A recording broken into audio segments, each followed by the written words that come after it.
All right, we're back for another Impact review. Please let me know in the chat room if you can hear the sound of my voice, because I'm always paranoid that the audio isn't coming in. Good. All right. It's working fine. Okay, let's do this. I would be remiss if I didn't talk about this first, because somebody asked me about this on Thursday, and I kind of avoided it. I didn't think that wasn't the right place to talk about it. But we found out last Thursday that Chris Regal of TNAMecca.com recently passed away from cancer. And I've been avoiding talking about this because I didn't really know what to say. And to be honest, I still don't. I feel kind of shitty for it, but personally, I've got nothing but bad things to say about the guy, which is why I've been saying nothing for the last few days. You know, we weren't friends. I thought we were at one point, but then he made it very clear to me that we were not, for reasons that have always been a mystery to me. And, there's a lot of stuff that I could say about that, but I won't because it's not appropriate with him gone now. But he was still a fan. A bigger fan than most people. And that's the thing about this internet wrestling community. We're all fans first, even if we don't all get along. And in spite of my differences with him, I don't want bad things to happen to anyone. Some of you know about this, but my mom died of cancer a couple years ago. So I've got a pretty good idea of what he was going through, and I wouldn't wish that on anybody. So, R.I.P. Chris Regal. I'm not the right person to eulogize the man, but I did know him for several years. So if I need to pay my respects, there you go. So there's that, and so let's talk about some wrestling here. Okay, that's what we're here for. So we had a new episode of Impact this past Thursday, featuring the Race for the Case match. It's this new thing that they're doing now, but let's be honest, it's just a slightly different version of Feast or Fired, which in itself was basically just a ripoff of Money in the Bank. I've made no secret about this, but I'm just not a fan of this match. I've never been a fan of it. I thought it was just too gimmicky and too silly. The match was never really that good. It was just kind of cluttered and messy, and I just don't like it. It's just not for me. Now, they changed it a little bit here. Instead of numbered cases, they got color-coded cases.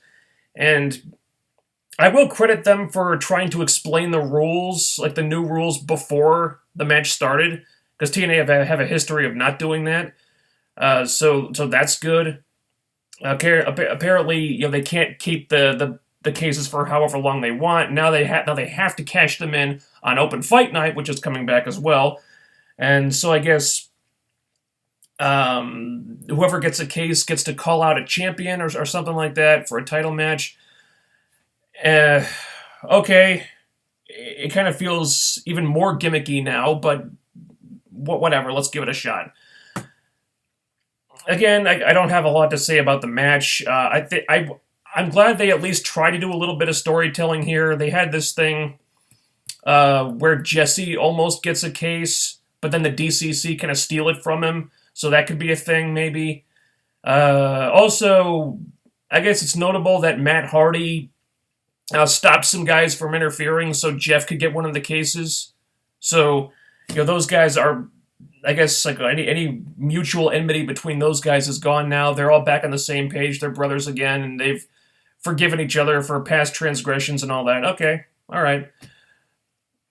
I guess they'd already done that prior to this, but it was nice to see an example of it, Again, I'm not really a big fan of the match, but it's a little different now, so let's see what they do with it. So our winners are Eli Drake, Trevor Lee, the DCC, and Jeff Hardy. So I guess those guys are going to be getting title shots at Open Fight Night? Okay. Eli Drake, cool.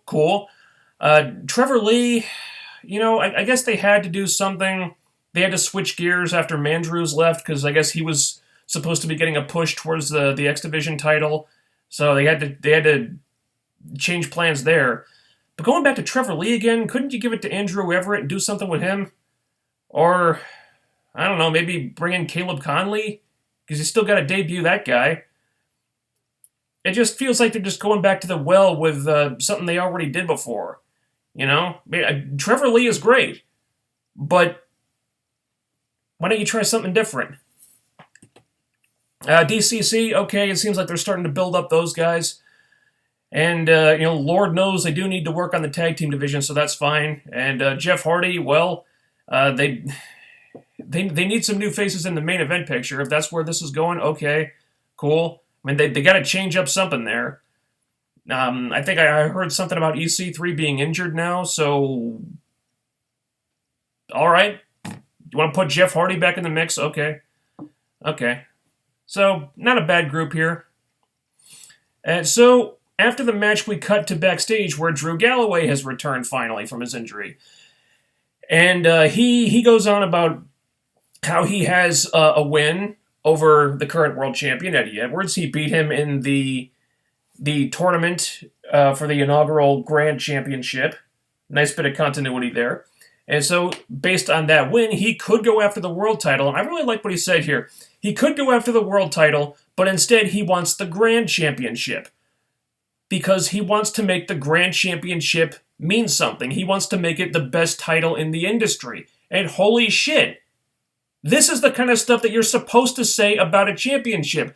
This is the kind of thing that you need wrestlers saying if you want that thing to be seen as something prestigious by the audience. And the complete lack of that mentality, a complete lack of wrestlers saying this type of stuff, is exactly why the Legend / Global / TV / King of the Mountain Championship was such a piece of shit. Because everybody treated it like junk. It was booked like junk, quite frankly. Now, I'm not saying that the booking of the Grand Championship has been entirely perfect, but at least we're getting stuff like this. This is what a new championship means. This is what it needs, rather. You need to have guys doing stuff like that. So that's great. Thank you, Drew. That was awesome. And so we cut back to the ring after this, and we got Bobby Lashley calling out Eddie Edwards. And they have a little back and forth here, and Lashley mentions how, yeah, okay, Eddie does have a couple wins over him, but a lot of his wins have involved referee shenanigans or, Davy getting involved recently. So, yeah, he's been getting wins, but they're not totally clean wins or legit wins or where the win was just down to him and nothing else. There were other factors affecting the outcome there. And that's a legitimate point, actually. And Lashley makes a good case for himself, saying, hey, when I was a champion, I beat everyone by myself. I didn't need any help from, referee incompetence or whatever, or my partner getting involved and all that stuff. And so he says that makes him a more legit champion than Eddie Edwards. Again, not a bad point.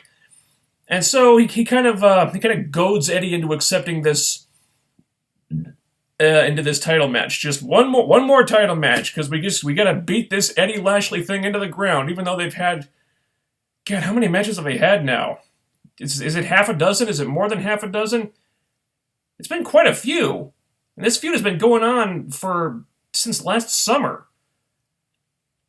So it's been quite a while of this now. So they're going to have a 30-minute Iron Man match. Okay. All right.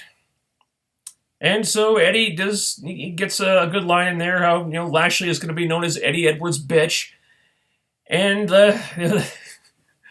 well, that's not the kind of thing you want to be saying to Bobby Lashley. So Lashley attacks Eddie, and Davy runs out and makes the save, which actually kind of made Lashley's point for him, if you think about it.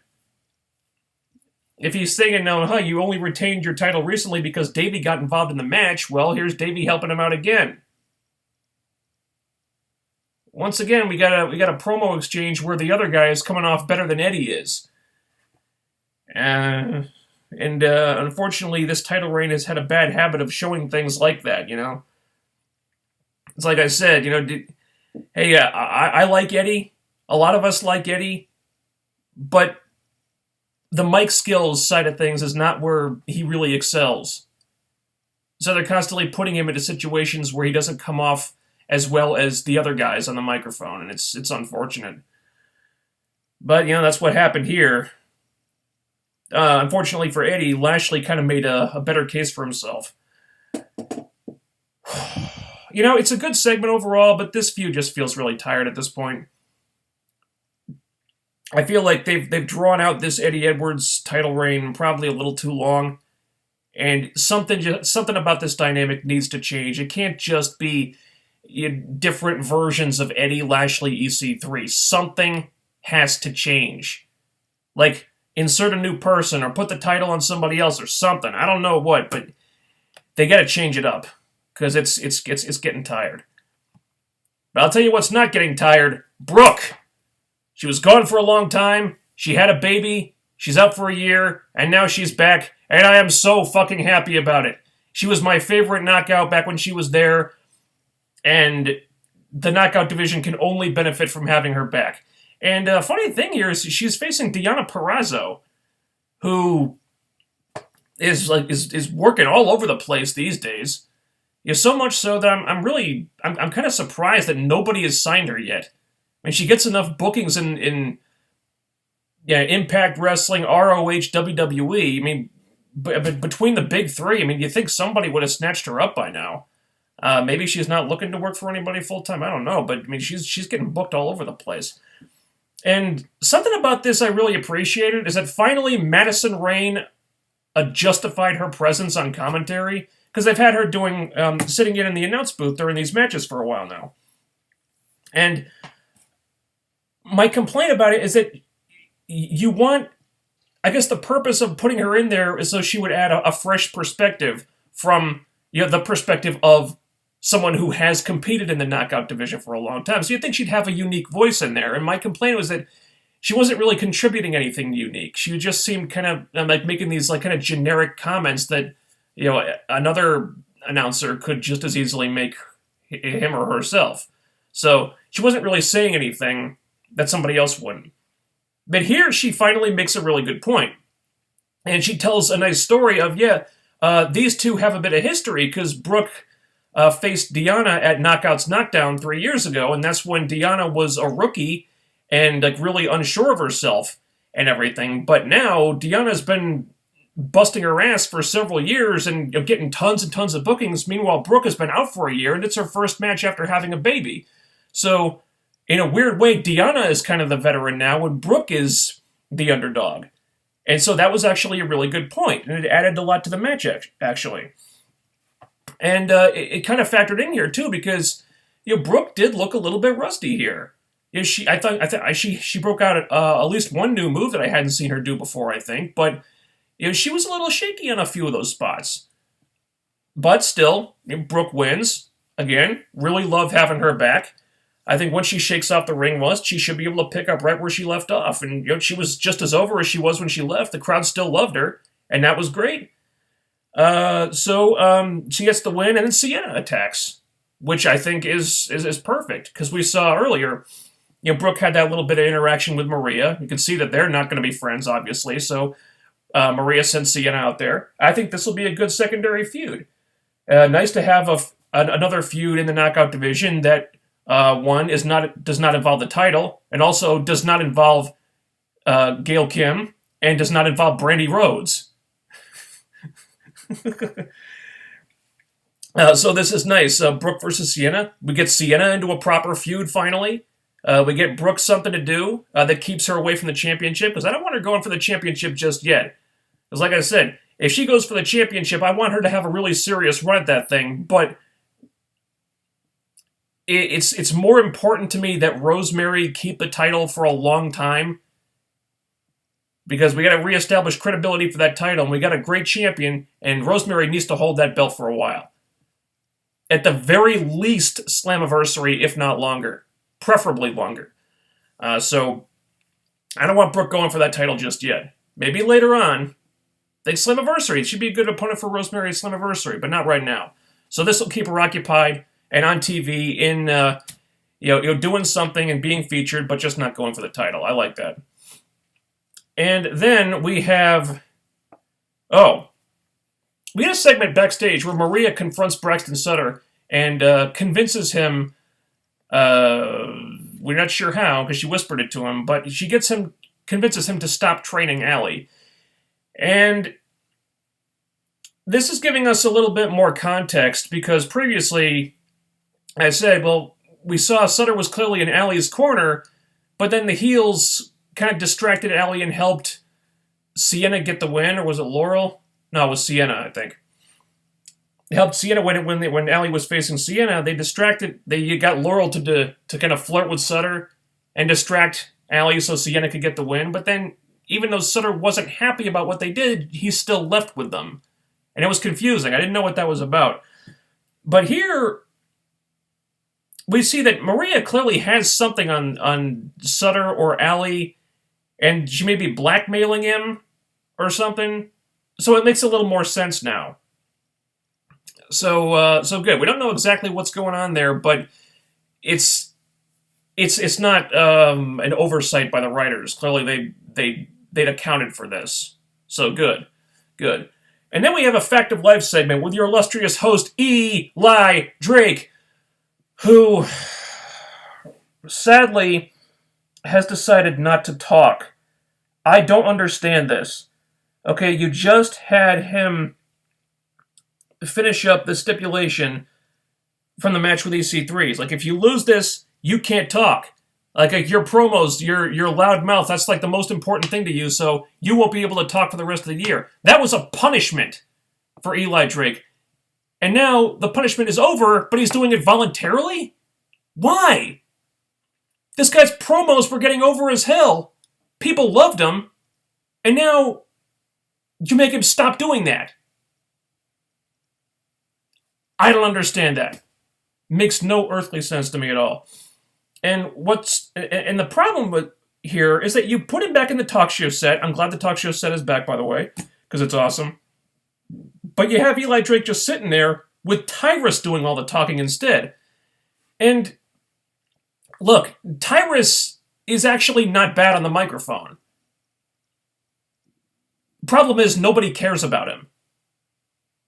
You're watching this segment to see Eli Drake, who people really like, but instead, the guy that nobody gives a shit about is doing all the talking. That is not going to work. It's just not. So, what should be a really entertaining segment just kind of comes off forced and awkward. And that's a problem. Because you got all the winners of the Race for the Case match here. You got Trevor Lee, Jeff Hardy, DCC, and I'm sorry, look, Tyrus didn't even do that badly here, but this segment really needed Eli Drake to carry it. I mean, there were a lot of people in here. You needed that kind of type A, that big type A personality that Eli Drake has, that really entertaining, witty persona that he has to make this work, and Tyrus is just not that guy. This segment really needed Eli Drake to talk, because there actually wasn't very much going on here, if you think about it. And if that was the case, you knew Eli Drake could pull it together and make the segment work just by improvising. So all we really do here is they open the cases and they reveal in what order they're going to cash in on Open Fight Night. Does that matter? We know they're all going to cash in. Does it matter in what the order is that they do it? Apparently, it's like once one person challenges for a title, all the others who cash in afterward can't go for that same title. Okay, it's just it kind of seems like they're needlessly complicating the whole thing. But we'll see. So Eli Drake gets number 4, so he cashes in last, so he's not happy about that. Okay, would have had more impact if he'd been able to voice his displeasure about it, but he's choosing not to talk, so the whole thing is kind of muted, no pun intended. DCC gets number 2, Trevor Lee gets number 3, and we actually saw Trevor Lee talk here for the first time, finally. And he wasn't that bad. He wasn't bad on the microphone either. So I don't know why he's been silent this whole fucking time. Let the guy talk more.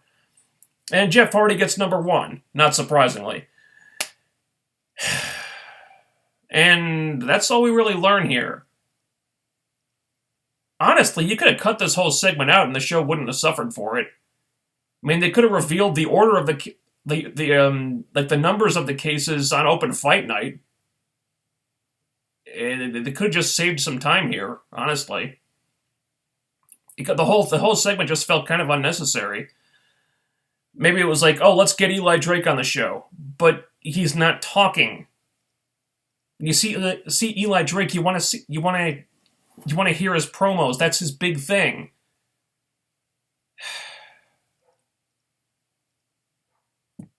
Kind of an ill-conceived segment, if I'm being honest.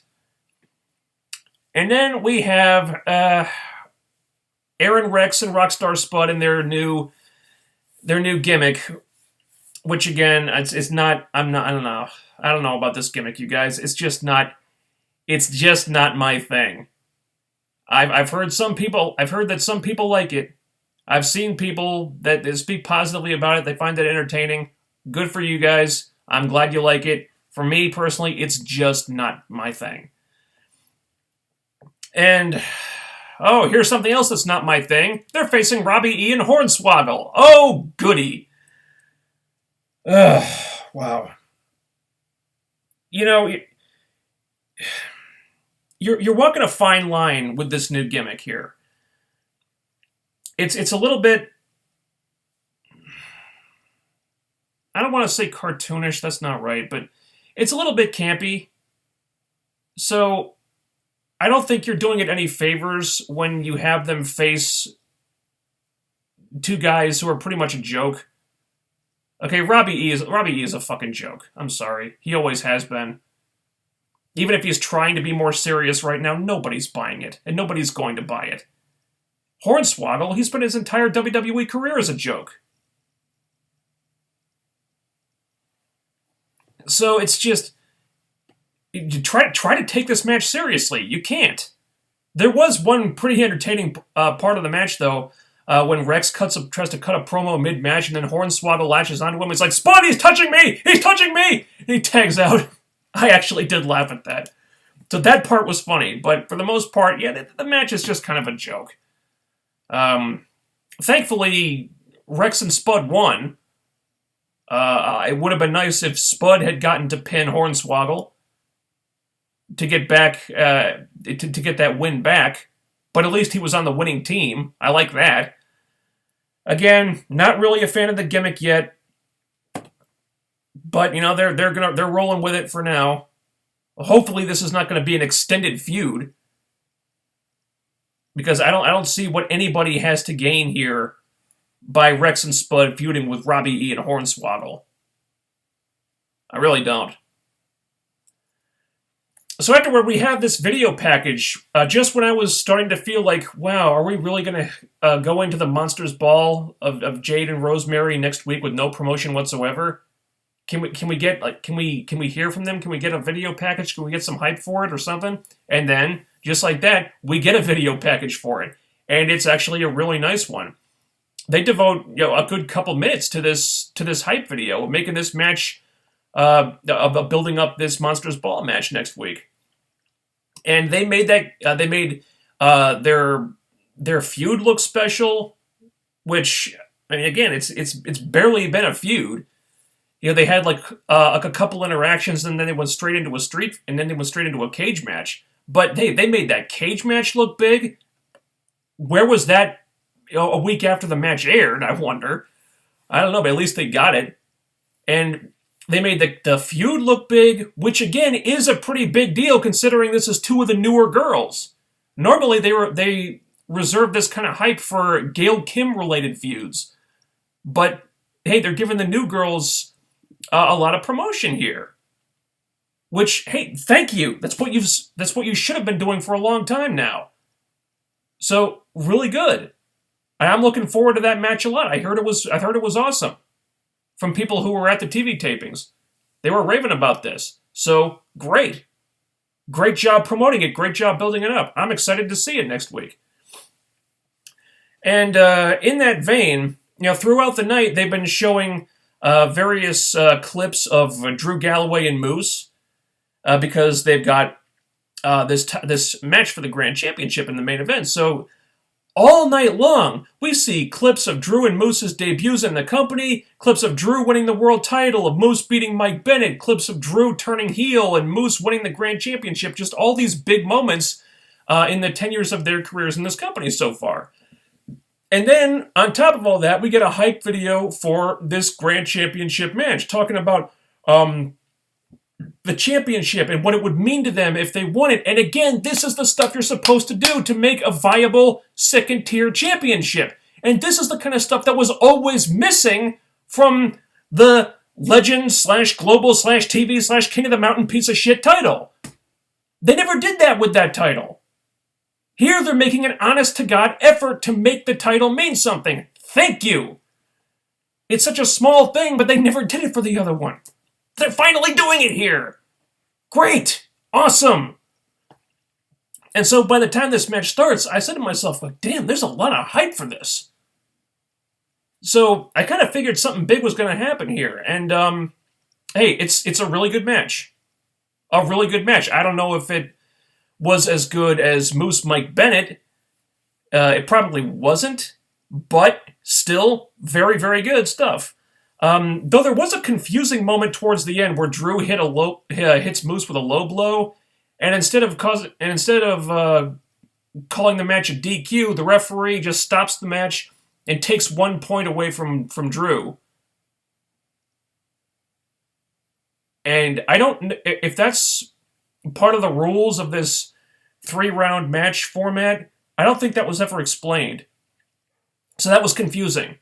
I was like, wait, shouldn't it be a DQ? Why is the match still going? It was just an awkward moment there that unfortunately really killed the momentum of the match because you stop it for reasons that are not really explained properly, and then you just restart the match, and then it ends shortly afterward. So it's a good match, kind of that's kind of cut off, so the ending feels a little bit anticlimactic, which is really unfortunate because there's a title change here. So I don't know how I feel about the title change, honestly, because Moose just won the damn thing a little while ago. We finally get to a point where we're not constantly playing hot potato with the Knockouts title, and now you're kind of playing hot potato with the Grand Championship, which sucks because they were actually starting to do a really good job with making that title mean something.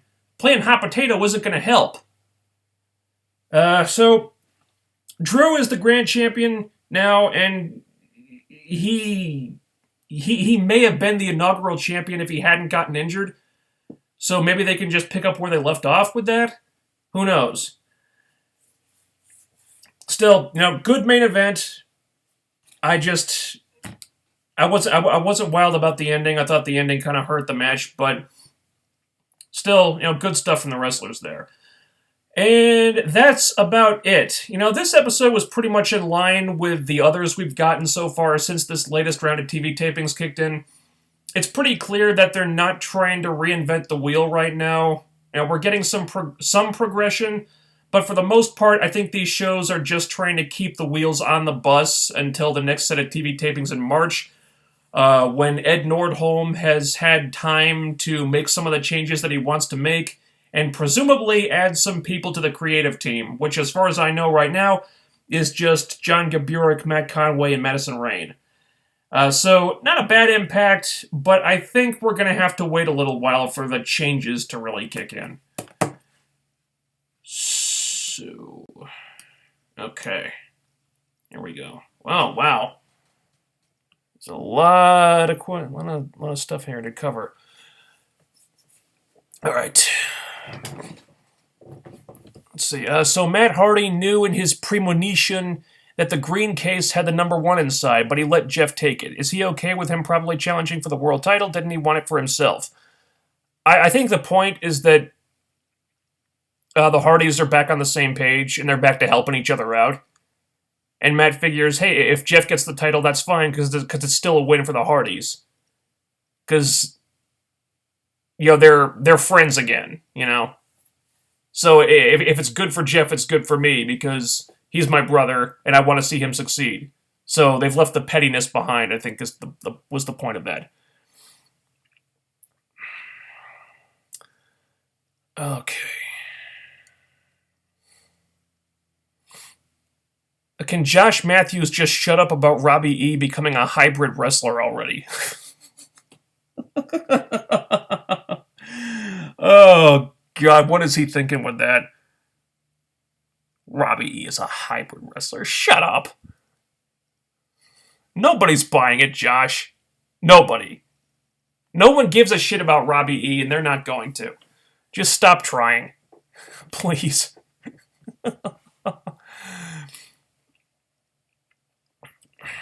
Is it me, or did they record the fact of life in an empty arena? I know they have those fake crowd noises put into it, but still, the promo before the break looked different a bit than the actual segment.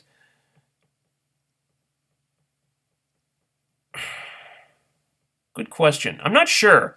It wouldn't surprise me if they did, because when they have the pumped-in crowd noise for that, with like the pumped-in cheers and the pumped-in laughs and all that stuff, that is a segment that could easily be done afterward. Because remember, these are marathon TV tapings. So if they've got anything that doesn't have to be taped in front of a crowd, they're probably going to do it. So if that was taped in front of it was taped like after the crowd left, or maybe before the crowd got in, it wouldn't surprise me. It also wouldn't surprise me if it was taped in front of a crowd and the crowd just wasn't reacting to it because, again, it was an awkward segment that didn't really work.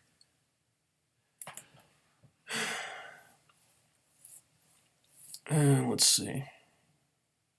The roster is these days is more heels than more heels and less in little faces. Anthem need to change this problem.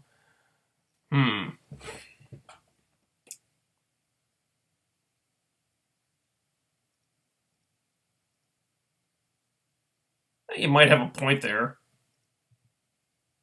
Certain aspects. I mean, certainly the tag team division, you're right about that. I mean, I guess the Hardys are faces now for all intents and purposes, and I guess basically every other tag team in the division are heels, or at least tweeners. So I guess the X division, you got DJZ, and then the Helms Dynasty, so he's kind of outnumbered. I guess Braxton Sutter's a face, but he's not really in the X division right now, so he might have a point there. There could be some rejiggering, having some people turn. I don't think it's a huge issue at the moment, but yeah, it is noticeable. Let's see.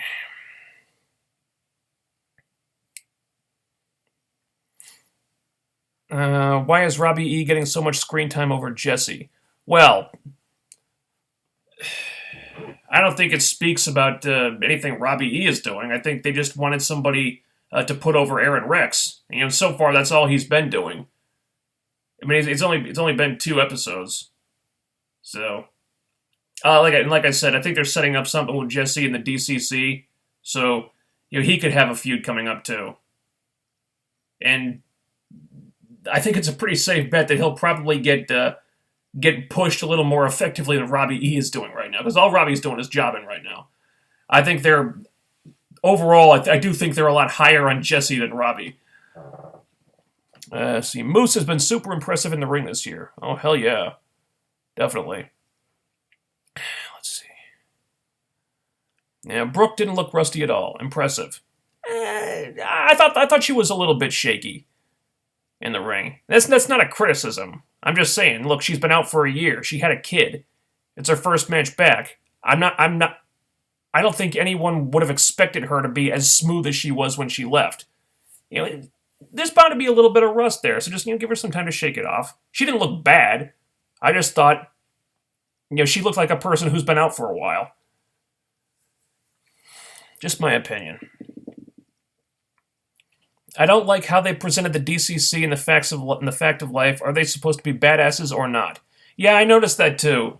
they were definitely playing up like the whole thing was kind of a joke to them.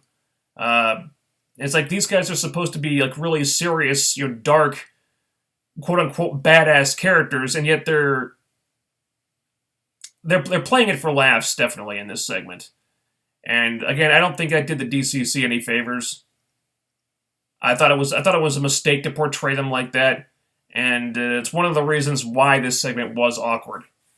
So I would definitely agree with you on that. Thought this week was going to be Rosemary versus Jade. Instead, we get more Robbie E. Awesome, right? Yeah. No, Rosemary Jade is this Thursday. Yeah, they said that on Twitter before the match. Yeah, I guess there was some confusion there. Some people thought the match was this week. It's not. It's next week. Okay. All of Lashley's points made perfect sense. When the heel makes better points than the face, how are we supposed to get behind Eddie here? Eddie has never retained the belt decisively, not even once. What? Not once? Has there always been some kind of referee shenanigans going on? I don't know. I'd have to go back and I have to check. I don't know. Maybe there's always been a ref bump or something, but yeah, if that was the case, yeah, that is a pretty good point. Again, it doesn't help Eddie's case when Lashley is making better points than he has. It's just it's been another problem with this title reign. Is that when he's constantly facing down guys that are better on the mic than he is, it's going to be difficult to get people to rally behind Eddie Edwards here. Yeah, the hype promos for Rosemary Jade were good. Main event match was damn good, and Brooke wrestling was good. A bit too much filler on the rest of the show. Yeah, agreed. I hope they unify the World Championship and Grand Championship. Well, why would they do that? They just introduced the Grand title a few months ago. Haven't even really given it a chance yet. And they seem like they're trying to do right by it, so I wouldn't want to unify it right now. I can't recall, was there any follow-up to the Eddie and Davy stuff from last week? Not directly. I think they may have done it on the One Night Only show, which, again, I didn't see, but they're starting to do like connective tissue between the One Night Onlys and the show now, so they may have addressed it on that show. There was, the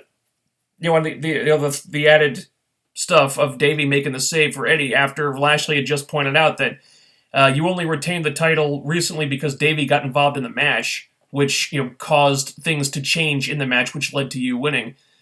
So it's definitely another installment in that story, in that angle. They didn't really address the stuff from that happened last week directly, but like I said, I think that was covered on One Night Only. Could be wrong.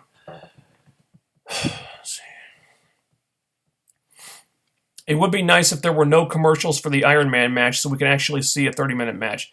Yeah, that may not be possible, though. Maybe it would have been a good idea to do that on the One Night Only. I don't know. 30-minute Iron Man, yeah, there's... Unless they make some kind of deal with Pop TV to have limited commercial interruption, we're bound to get some commercial breaks in there. It's unfortunate, but hey, it's TV. It's going to happen.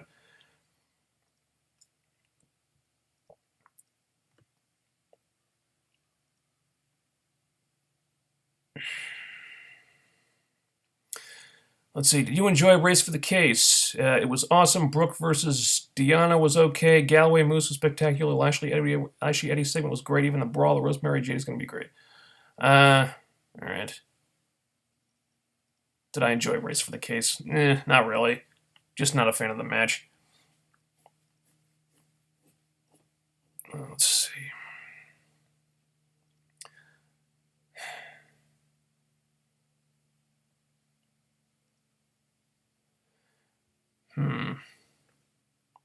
If Rosemary retains, who do you think she will feud with afterward? Well, if she beats Jade, and I believe she will, best guess would be Gail Kim, because they're definitely setting that up. I didn't see the whole One Night Only show, but I saw the knockout segment. And they had a little interaction with Rosemary and Gail. Gail said, I'm not retired and I'm coming back for my championship, Rosemary. And then Rosemary comes out and kind of punks her out and tells her to get lost. And so they're definitely setting that up. I don't know if it'll be a lockdown or Slammiversary or whatever, but that's coming. I guess it depends when Gail is healed up, because apparently the injury is taking longer to recover from than she thought, and she just had another surgery recently, so it could be a while. But hey, these TV tapings are going to be covering like 3 months of television, so she's got time. So that would be my guess.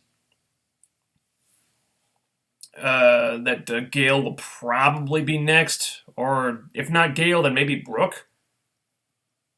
Who knows? They got a couple options, though. I really hope it's not Brandi.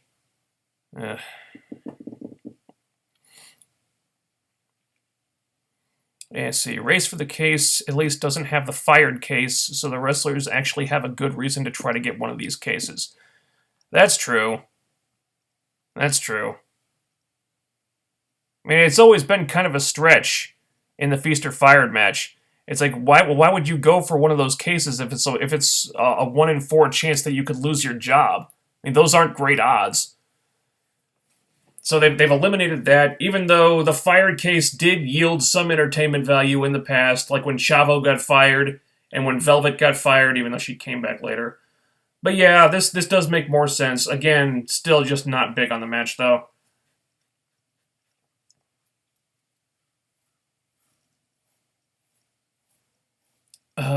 Brooke needs a different finisher. Really? Oh, I disagree. I always liked the Test Shocker. See, her current one just looks weak. I know she was using it back in 2012-13, but I never really liked it in the first place. Wow, okay. Agree to disagree on that one. I've always really liked that one. She does like picks somebody up and just smashes them down on their face on the mat. I've always liked the Test Shocker, because that's one of the finishers that to me looks legitimately painful. So when I see someone taking that, I'm like, yeah, that would finish somebody. So I'm going to respectfully disagree with you on that. Let's see. I think Elly should move on past the Maria feud. It's already getting a Gail Maria vibe of never ending. I disagree. Again, I think the problem with the Gail Maria feud is that, yeah, it did go too long. But part of the reason for that is that they didn't really have enough story to keep it going. Because that thing, I'm pretty sure that feud was originally supposed to end at Slammiversary. Then Maria got injured, and then they dragged it out until Bound for Glory. And by then, it had gone way too long and just dragged on, and it had passed its natural endpoint. I think with Maria and Elly, there's still a story being told that they're not at the end, that they haven't gotten to the end of yet. I think they're probably reaching it, or getting close to it, but they're not there yet. There are still angles developing in this. Because we got, Elly is being, openly defiant of Maria now, but now we got the Braxton Sutter angle coming in, and it's sort of the love triangle there, and, Maria and Mike are just getting more and more fed up with Elly, and they can't stand, Elly has single-handedly derailed the Kingdom of Miracles, and it's all her fault, and it started out with just Maria being antagonistic toward Elly, but now it's morphed into a real feud. And yeah, it has gone on for a while now, but I think there's enough story there that it doesn't feel like they're dragging it out just to keep it going.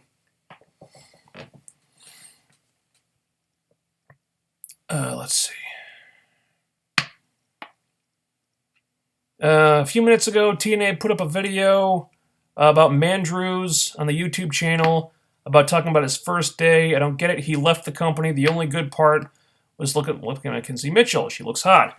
Yeah, I saw that too. I guess they want to piggyback on Mandrews being in the WWE's UK tournament.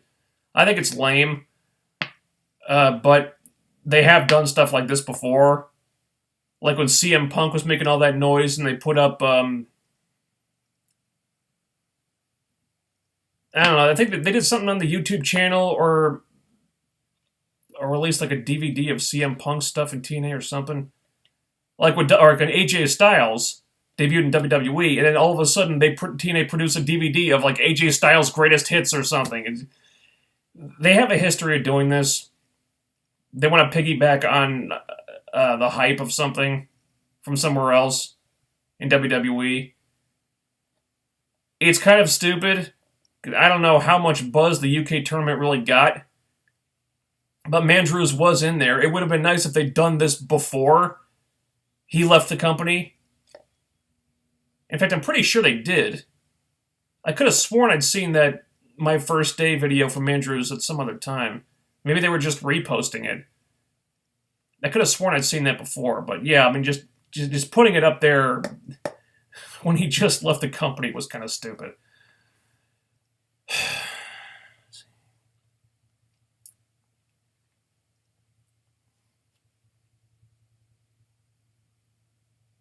Let's see. The Aaron Rex stuff was a miss this week. I prefer my characters to have gimmicks and not be gimmicks. It's just a tasteless parody with no seriousness or depth. Yeah, I'm kind of in the same boat. I think it might be a little too soon to judge because it's only been 2 weeks of this. But I don't disagree with that. I don't know. It feels a little. It kind of feels a little bit. It feels more like parody than an actual gimmick to me. I'm not saying he can't make it work. I mean, good God, he got the Mizdow thing to work. He can make this work. So I mean, I'm going to give him a shot. But so far, yeah, I'm not really digging it as of right now. Who would you pick for the Hall of Fame this year? You're asking the wrong guy. I don't care about the Hall of Fame in either company. I just don't. It's just, I don't know. It's just not really something I think about. If you got to put someone in there, put JB in there. He's been there since the beginning. He deserves it. Let's see. How about an X Division match instead of a Robbie E. Hornswoggle match? Well, I think. Well, we got Trevor Lee getting one of the Race for the Case cases, so I assume we'll be getting one next week, or at least pretty soon. But yeah, DJZ and the Helms Dynasty are basically the X Division. Yeah, you're right. They do need to get some people in there. I mean, they had Mandrews, but he's gone now, so maybe we'll see Caleb Conley finally. Maybe we'll see Marche Rocket, even though he's not really an X Division guy. But they put him in there. Who knows? Let's see.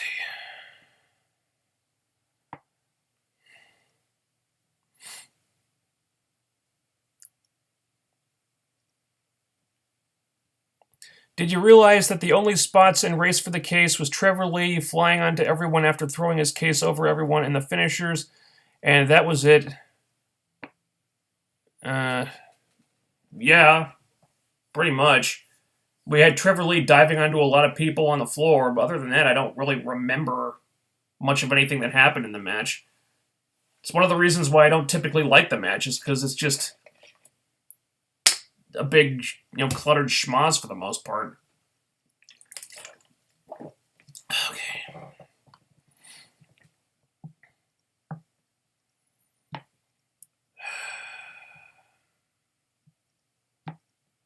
Spud and Rex already have chemistry. Spud has to be one of the most versatile wrestlers today. He can do everything and work with anybody. I don't disagree. I've been saying it for a long time. Spud is really underrated. He's one of their best talents they've got. And I'm glad they're finally doing something with him. I'm not really a big fan of the gimmick, but I trust Spud to find a way to milk something entertaining out of it, because he always does. He's a great guy to work in that capacity. He's a lot like Rex in that you give him some kind of a gimmick or a character, and he can find a way to make it work. Even if I'm not a fan of this gimmick, I'm a fan of the guy, and I'm glad they're doing something with him.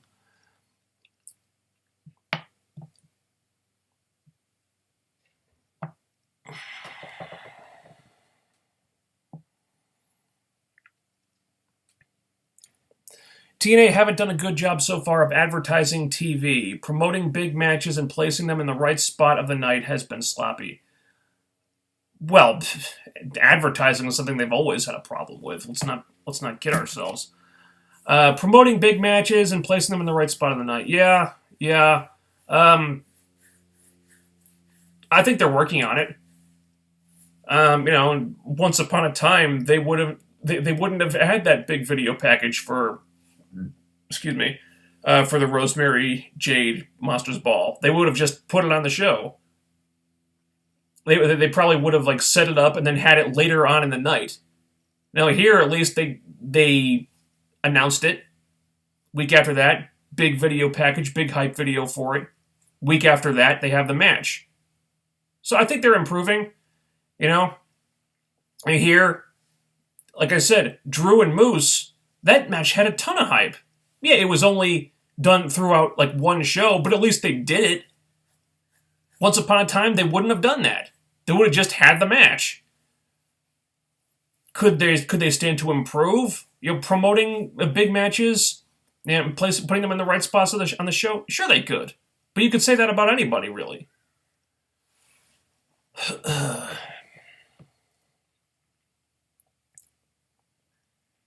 Let's see, the hype did Jade Rosemary match pretty well. They just didn't have a talking promo, but they already did that in the ring. Yeah, it's like I said. They had the talking promo to set it up, then they have the hype video the next week, and then they have the match. I think they did a good job hyping that one.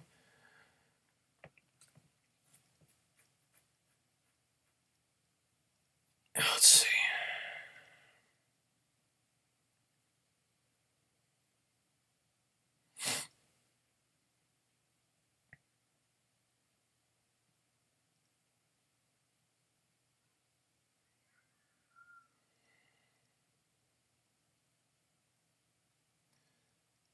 I'm really happy that Brooke is back. What woman would you like to see back? Brooke. And she's back. So, if you'd asked me that like a couple weeks ago, I would have said Brooke. What other women would I like to see back?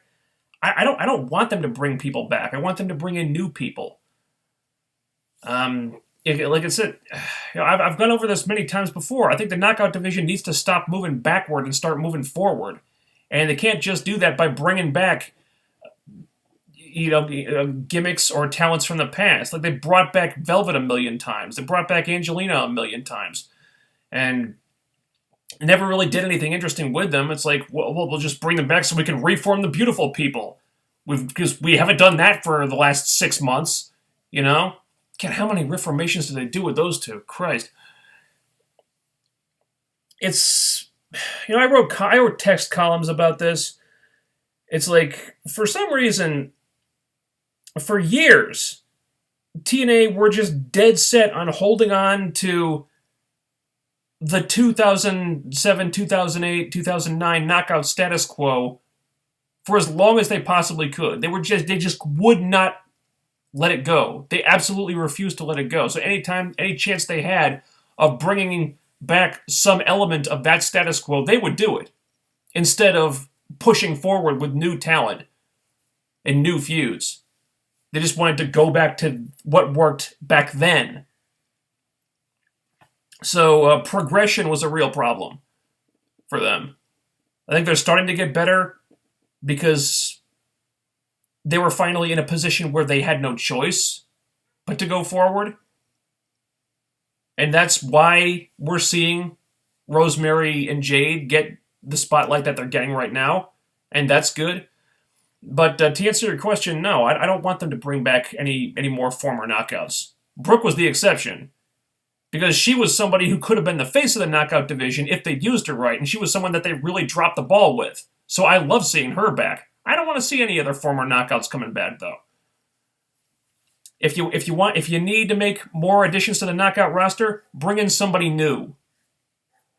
Let's see.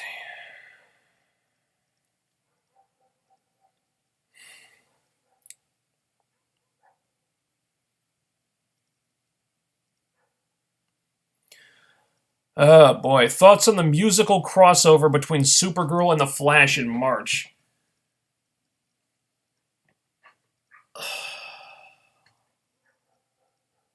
Honestly, it sounds stupid as hell. How on earth are you going to make that work? How is that going to make any sense at all? I mean, musical episodes are so gimmicky in the first place. I mean, you got to really work hard to find a way to get that to fit into the universe that you've created. Um, I guess the best example I can think of is probably Buffy, because Buffy did a musical episode back in the day, and they made that work because there was like supernatural interference, like some demon or whatever, um, that cast a spell on them that caused them to randomly burst into song. And yeah, it was silly and kooky, but within the context of that universe, it made sense. How the hell are they going to do it with Supergirl and the Flash? Oh, it just sounds really really dumb. When I heard about this, I just rolled my eyes.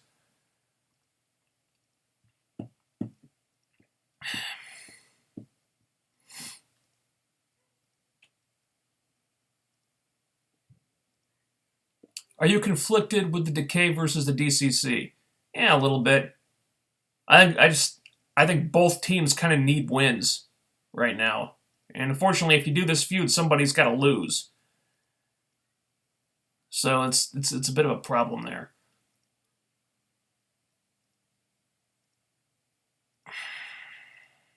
What feuds would you book in the knockout division? Well, think you all know the answer to that one. I would do Rosemary versus Elly. Not now. I would do it when at the right time and right place when it made sense to do it. I think that right time and right place is Bound for Glory. This year, Bound for Glory 2017. That's when I'd do it. Now, I've talked about that ad nauseum on other streams.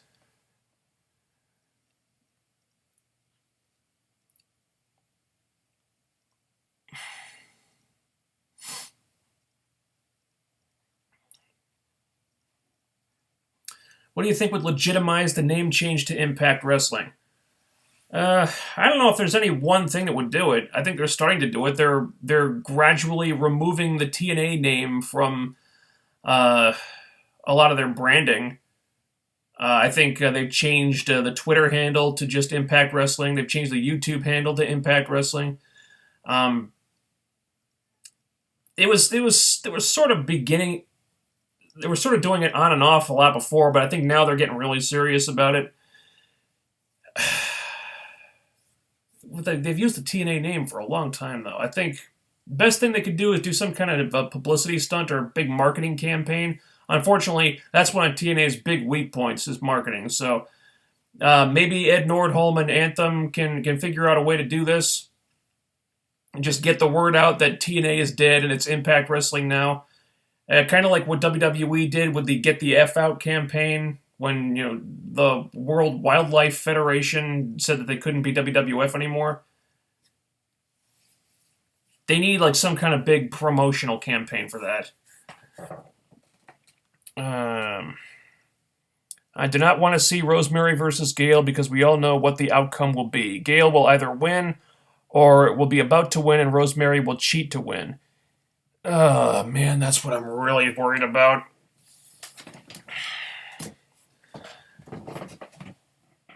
Okay. I'm really nervous that they're going to do it. It's going to be a situation like that. Or I am not at all convinced that they would put Rosemary over Gail when they eventually do this feud. And even when they do it, even if Rosemary were to go over, I have very little hope that it would be in a way that benefited Rosemary. Because Gail is just so protected. This company has a love affair with Gail that never seems to die. And even when she does put somebody over, it's done in a way that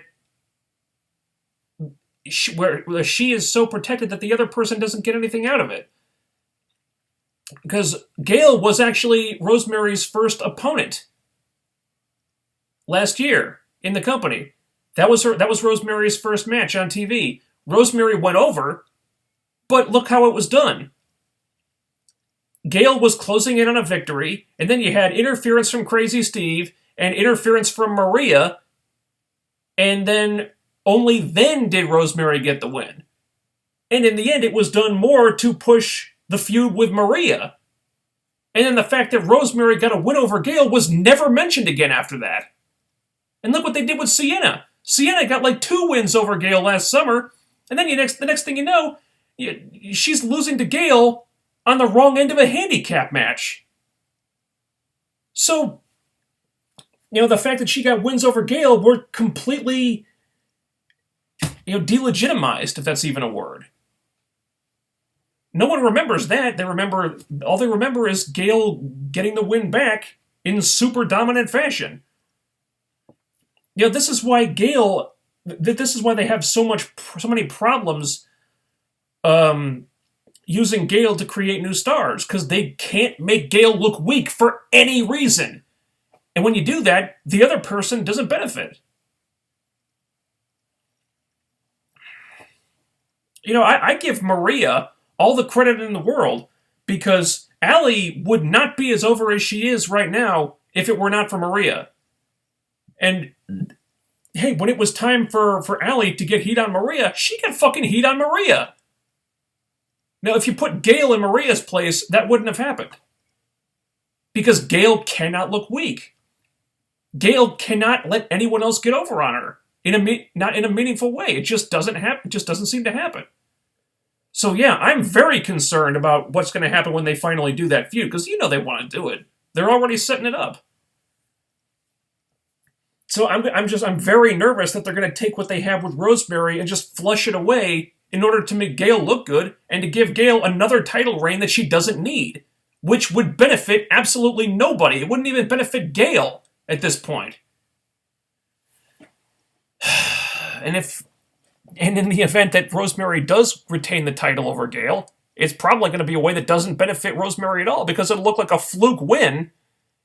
It'll look like she's like that Gail was like the rightful winner of the match, and like Rosemary barely escaped or something stupid like that. Rosemary versus Jade feels more like the main event than Eddie versus Lashley next week. Eddie versus Lashley feud is becoming a dead horse. Yeah, I don't disagree. Yeah, Rosemary Jade feels really fresh, whereas with Eddie and Lashley, we've just been through this for several months now. You hit the nail on the head here. It's just, I think some of us are just tired of it. I mean, they have good matches together, but it's kind of approaching the WWE thing where you see the guys face each other over and over and over again until you just get sick of it.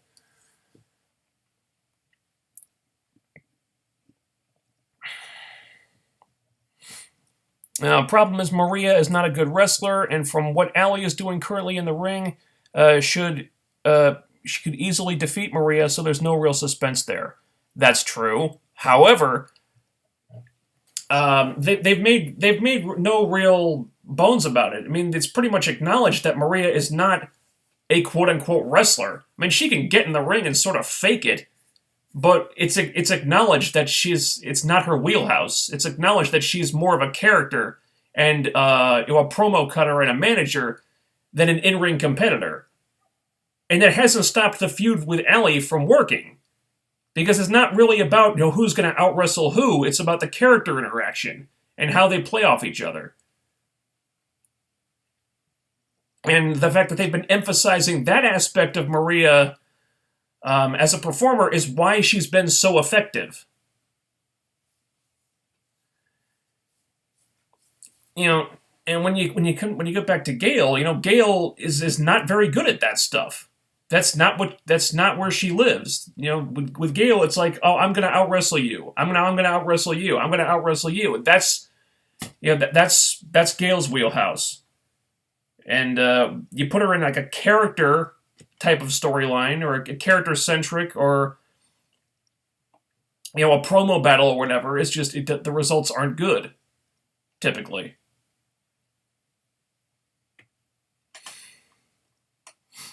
But the reason like the feud with Maria and Elly has worked is because it's not about just the wrestling. It's in fact it's more about the character stuff. And these are two girls that are great at that type of stuff. And just the characters connected the right way, and they play off each other the right way, and that's how Elly has gotten over as much as she has.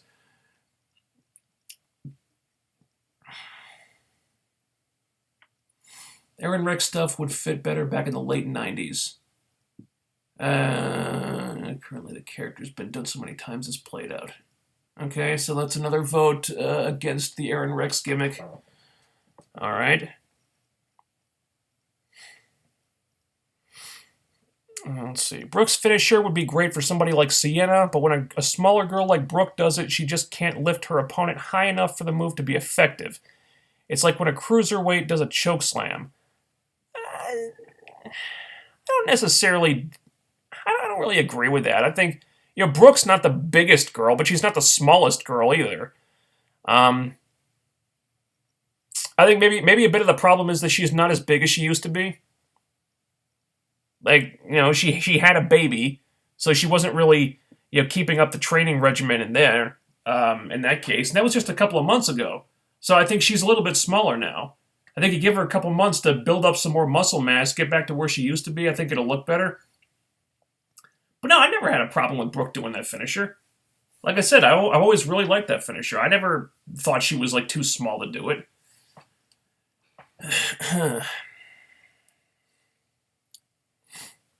If X-23 is a breakout character this year, do you think they might bring in Wolverine's son, Decay, in the movies to replace Wolverine? I doubt it. As far as... Isn't Decay dead?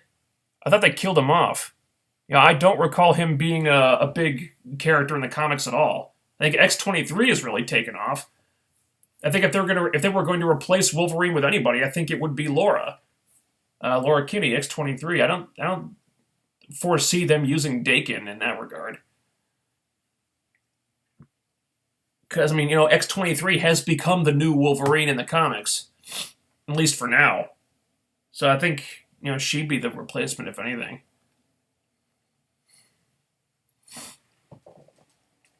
Let's see.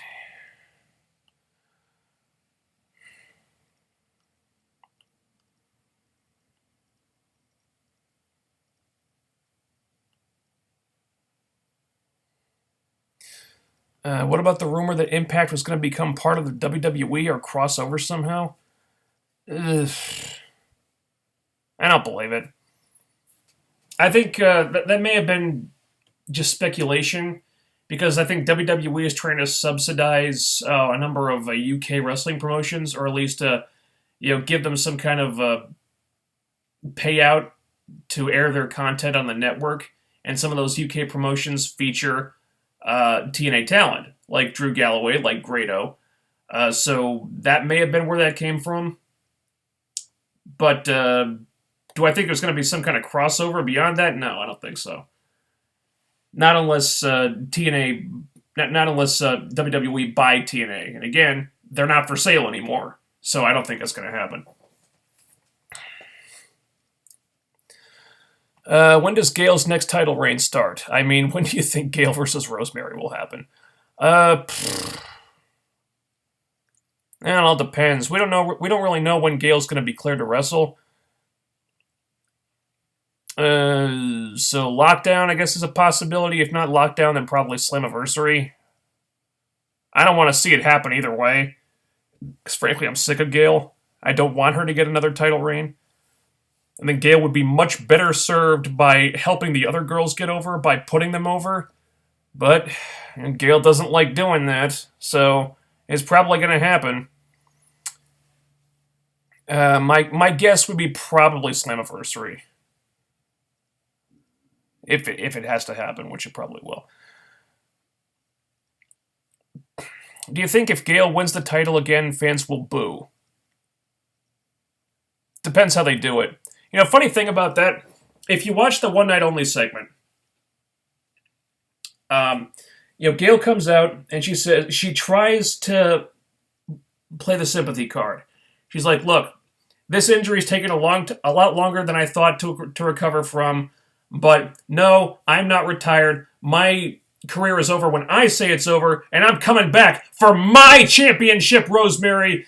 And the funny thing about that is that Gail, it seemed like the intent was to have Gail cut like this fiery babyface promo, but she actually came off heelish. Because she's trying to make it sound like Rosemary was the reason why she went on the shelf, and she's not. They already stated on the show that Gail was injured in the match with Maria. Rosemary had nothing to do with that. They say, oh, Rosemary ruined the moment for Gail Kim. No, she didn't. She didn't ruin the Hall of Fame induction. Rosemary didn't get involved until later, after the injury had already happened. So they're trying to like falsify this feud and saying that Rosemary did all this shit that she didn't do. So the result is that Gail just comes off kind of angry and bitter and resentful over Rosemary for stuff that wasn't her fault. And then Rosemary comes out, again, playing the heel, and she says, no, Gail, your soul is broken, you're never going to wrestle again. And then there's this little pull-apart thing, and Rosemary,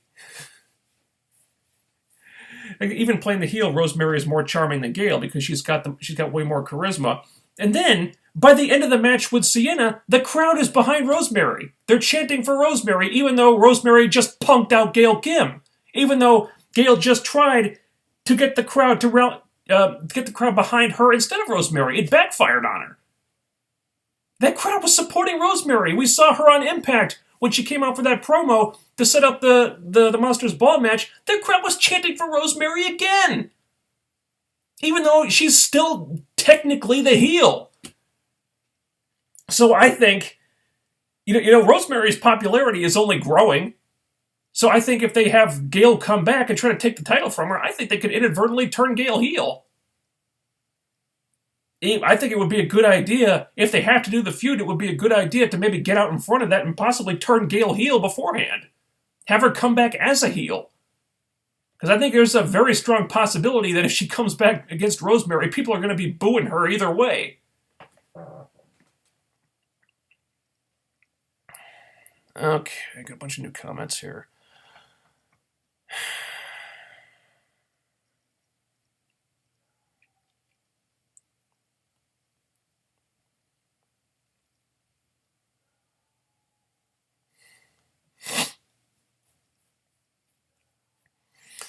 Let's see. If Drew has not signed a new deal yet, why are they putting the title on him? Probably for the same reason that they made Sting look like a fucking juggernaut right before he left.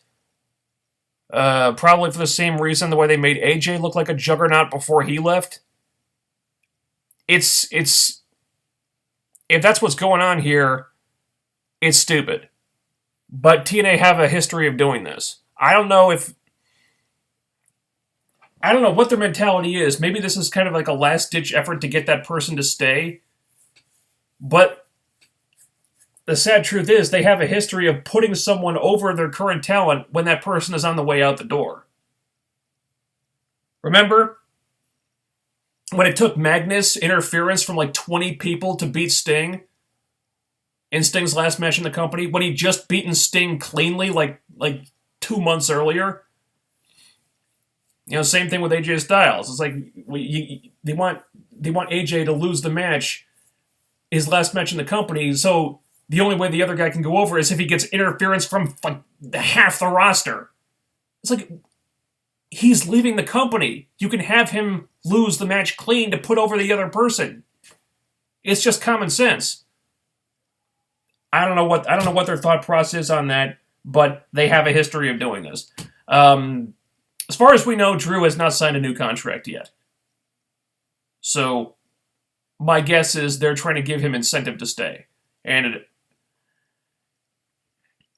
I guess I sort of understand, but more important than that is to just make the guy a good offer. Just give him the money he wants, because he'd be a big loss. Because if you put the title on him and he doesn't re-sign, then you got to take the title off him really soon. And again, that game of hot potato does not help the title at all. And in the end, it doesn't really accomplish anything.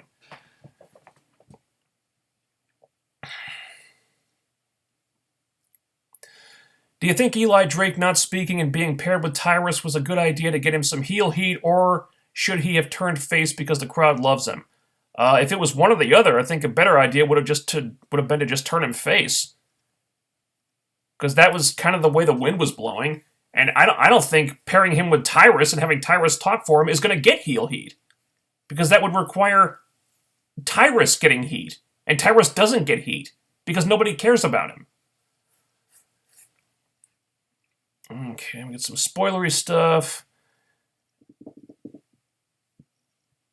Let's see, Gail obviously can't act, but she just comes off as smug as hell in the ring.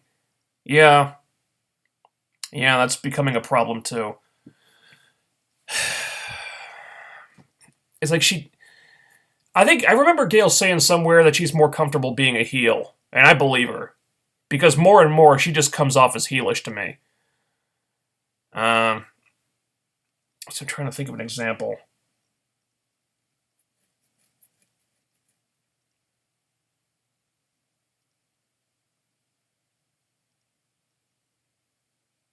Yeah, I think this was last year at some point. Maria was confronting Gail in the ring. They were talking about whatever it was. I think Gail's effect, like what their plans for the knockout division were and what Maria wanted to do, and she was trying to talk to Gail. I think about how Gail was being selfish, and she should give the other knockouts a chance. And instead of being like offended, Gail just kind of looked smug, like she didn't buy what Maria was selling, and she knew that Maria was full of shit or whatever. But the thing is, like, Rosemary, I think Maria was kind of making a better argument than Gail was. It's stuff like that. I'm not explaining it very well, but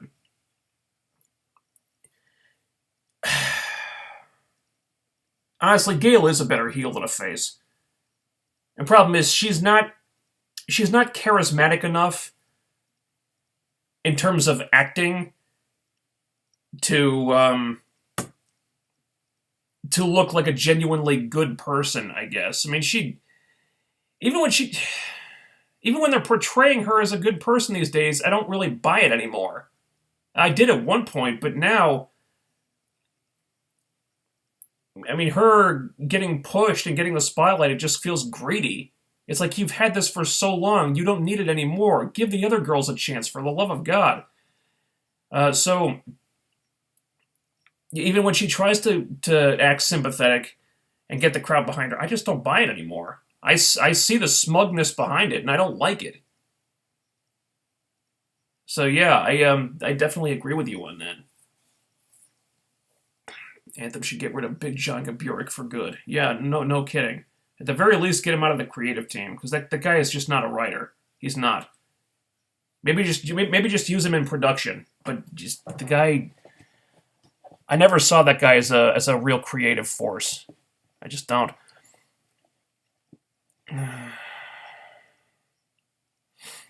Who would you say is the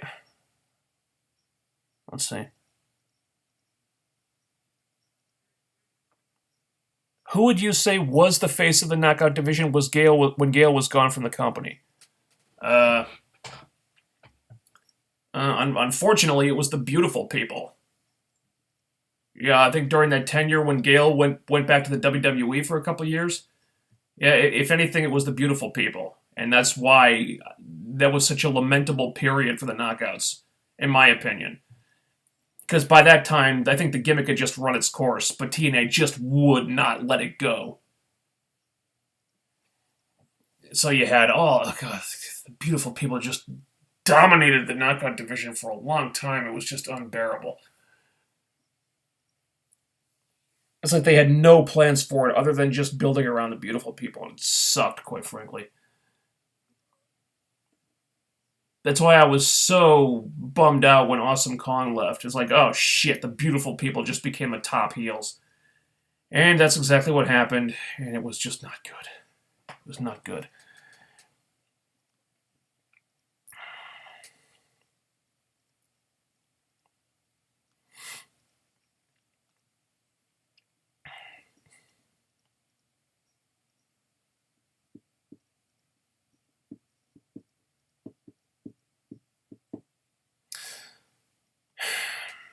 Do you think the Broken Hardys are an example of wrestlers that should have creative control over their characters, or a bad example?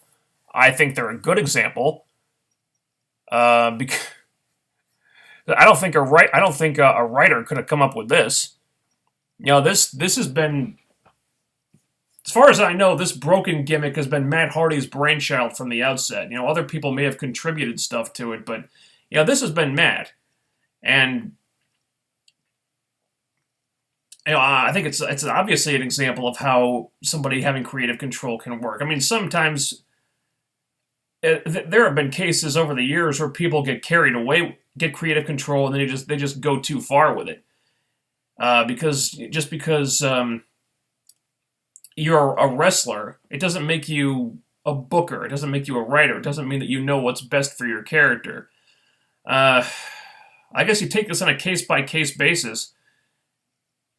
Because for every example of it working, there's an example of it not working out, I guess. But I guess you have to say that it's a good example of a wrestler who should have creative control. Because look what Matt's done with it.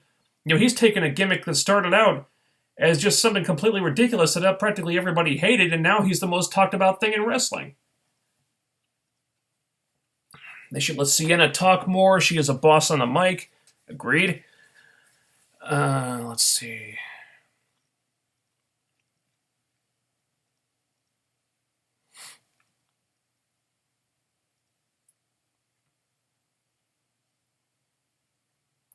Do you think TNA should have gotten rid of Tyrus and signed Ryback? No, I have no desire to see Ryback in TNA. None. Tyrus, the only selling point the guy has, in my opinion, is that he has some kind of segment on Fox News or something. I don't know. I haven't seen it, but apparently he's like a regular thing there. So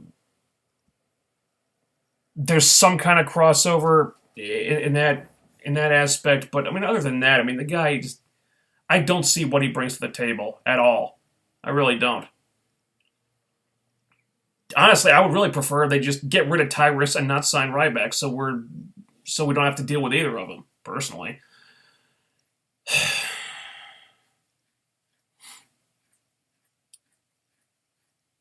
Overall thoughts on Mr. Anderson's run in TNA. Good start. Had some classic moments with Angle.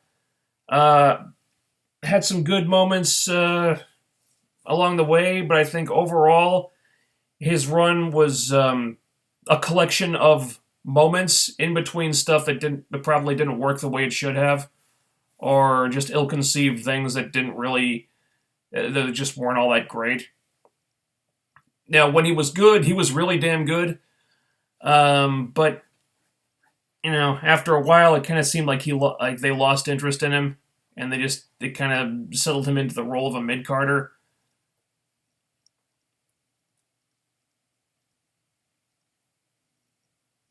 So yeah. Okay. Let's think about wrapping this up here. I think maybe Gail thinks the fans are the same fans of 2007. They're not. It's 2017. The fans love Elly and Rosemary and not Gail. I think it's a combination of Gail and TNA thinking that. Because like I said, they were dead set on holding on to the knockout status quo of 2007 for a long time. They just did not want to let it go until they were forced to. And I'm positive that a lot of people in TNA still think that Gail Kim is like the greatest thing ever and God's gift to women's wrestling. And look, give her credit. I mean, she has had some spectacular performances and some spectacular women's matches over the years, but it's just been a long, long time of this now. And I just think, look, it's 2017 and the fans are ready for someone new to take over. Nobody can be in the spotlight forever. And Gail has been in the spotlight for a really long time. And it's just time for someone new. And they got to cut the cord. They obviously don't want to. But hey, Gail is teasing retirement. mean, she's been teasing retirement for a while now. I mean, she could have did an interview a while back where she said, she had maybe a couple of years left. Well, if she's only got a couple of years left, then it's time to start building the future of your division. You can't build it around Gail anymore. You just can't. And hopefully the new regime gets that.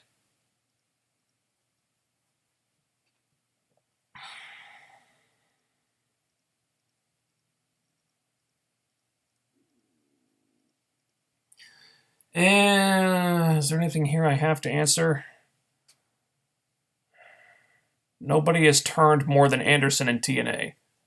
Big Show in WWE has probably turned more. But I think it's only him. Okay, I think that's about it. I don't think there's anything else here that I have to answer, so I think that's a good place to leave it. Thanks for tuning in, everybody. I will see you guys on Thursday for the Comic Show post-show, where we've got S.H.I.E.L.D. and the winter premieres of Arrow and, God help me, The Flash.